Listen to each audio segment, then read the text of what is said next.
J'ai fait un rêve où je chantais une louange de mon pays. Les paroles disent « Le Dieu en qui je crois est un Dieu d'amour. Ce n'est pas un Dieu cruel, méchant, punisseur. Il ne fait pas de favoritisme. Il ne regarde pas à tes richesses ou à ton origine, mais le Dieu en qui je crois est celui qui bénit, qui protège, afin que tout le monde puisse le recevoir. Ce n'est pas lui qui donne la tristesse et la souffrance, car il est amour. » Et à mon réveil, je sentais qu'il allait se passer quelque chose de spécial.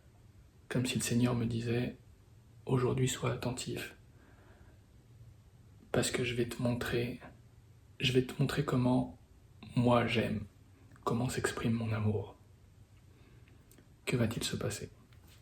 Et pour le contexte, il y a 1 an, j'avais réclamé une certaine promotion à mon travail. Parce que disons que ça fait 7 ans que je suis là, que je travaille sérieusement, qu'on a réussi des projets difficiles, et pourtant je suis toujours payé comme un junior. Est-ce que c'est normal ça? C'est ce que j'avais dit. Est-ce que c'est is it fair? Est-ce que c'est juste? J'avais dit ça à mon manager. Et il m'avait dit, bon, je vais soumettre la proposition à la RH, et puis c'est eux qui vont voir, ça va prendre du temps, ça va prendre 1 an, mais je vais demander, mais je te promets rien. Ok. 1 an plus tard, le jour où j'ai fait le rêve, je me retrouve avec ce même manager, et il m'annonce qu'on a accepté ce que j'ai demandé. Il me donne les détails et tout, et c'est très bien. Et il me demande, t'es content? Ouais, je suis content. Ouais. Hein, c'est une bonne nouvelle, ça arrive au bon moment, donc je suis content. Je le remercie parce qu'il a fait les démarches, et je remercie surtout le Seigneur parce que je sais que c'est lui qui bénit l'œuvre de nos mains. Tu peux travailler, tu peux labourer la terre, planter, élaguer, etc. Mais si le Seigneur ne fait pas pleuvoir derrière, tu as travaillé en vain. Lévitique 26. Votre force se consumera inutilement, car votre terre ne donnera point son rapport, et les arbres de la terre ne donneront point leurs fruits. Psaume 127. Si l'Éternel ne bâtit la maison, ceux qui bâtissent y travaillent en vain. Quand tu travailles, c'est même pas toi qui travailles, c'est Dieu qui travaille à travers toi. Et tu dois laisser Dieu travailler à travers toi pour que ce soit efficace. Est-ce que c'était ça, ce que le Seigneur voulait me montrer ce jour-là? Non. Non, parce que c'est la suite qui va être importante. Après moi, vient le tour de mon collègue, mon jeune collègue. Il rentre en interview avec le manager et il ressort avec le sourire. Un sourire qui voulait dire « try me ». Donc je lui demande « alors ?» Et il me dit « il m'a mis bien ». Ah, le manager il m'a mis bien. Je suis passé I aussi. C'était ça la promotion. J'étais H, je suis passé I. Mais tu lui avais demandé? Non, j'ai rien demandé. Je m'y attendais pas. C'est un cadeau de Dieu. Voilà ce qu'il rajoute, c'est un cadeau de Dieu. Donc, la promotion que j'ai mis 7 ans à avoir, lui, il l'a même pas demandé. Lui qui vient de sortir de l'école, en 1 an et demi, il l'a eu. Effectivement, ça peut venir que de Dieu. Et j'ai eu aucune mauvaise pensée. Je l'ai félicité, je lui ai dit que c'était mérité. Sans mauvaise pensée, sans aucune hypocrisie. Moi, j'ai eu ce que je voulais. Si un autre a la même chose, et alors, c'est bien, tant mieux. S'il a la même chose, plus rapidement, beaucoup plus rapidement que moi, je vais faire une remarque? Non. Tant mieux. Aucun problème, au contraire. Matthieu chapitre 20, le Seigneur nous raconte une parabole. Le royaume des cieux est semblable à un père de famille qui sortit dès le point du jour afin d'employer des ouvriers pour sa vigne. Quand il eut accordé avec les ouvriers 1 denier par jour, il les envoya à sa vigne.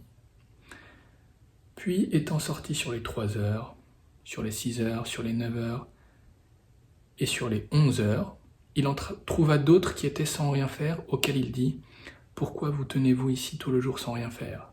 Ils lui répondirent « Parce que personne ne nous a loués. » Et il leur dit « Allez aussi à ma vigne et vous recevrez ce qui sera raisonnable. » Moi, si on me propose ça, si on me dit aujourd'hui « Va travailler et je te donnerai ce qui est raisonnable », Va travailler, je connais pas le salaire.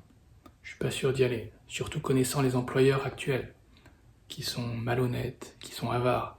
Ils font travailler les gens, ils gagnent de l'argent grâce à ces gens, ils s'enrichissent, et puis les gens qui ont travaillé pour eux, ils les oublient. Ils les payent même pas ou ils les payent très mal.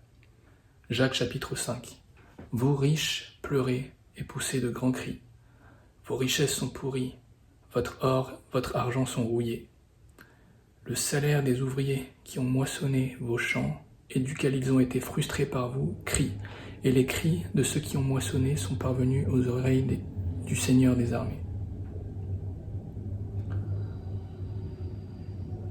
Cependant, ici vous avez compris, le père de famille, c'est Dieu, c'est Jésus.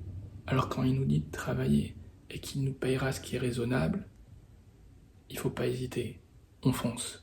Le soir étant venu, le maître de la vigne dit à celui qui avait la charge de ses affaires, « Appelle les ouvriers et paye leur salaire, en commençant depuis les derniers jusqu'aux premiers. » C'est-à-dire que les premiers vont voir combien les derniers vont recevoir. Et je rappelle qu'à ce moment-là, personne ne sait combien les derniers vont recevoir.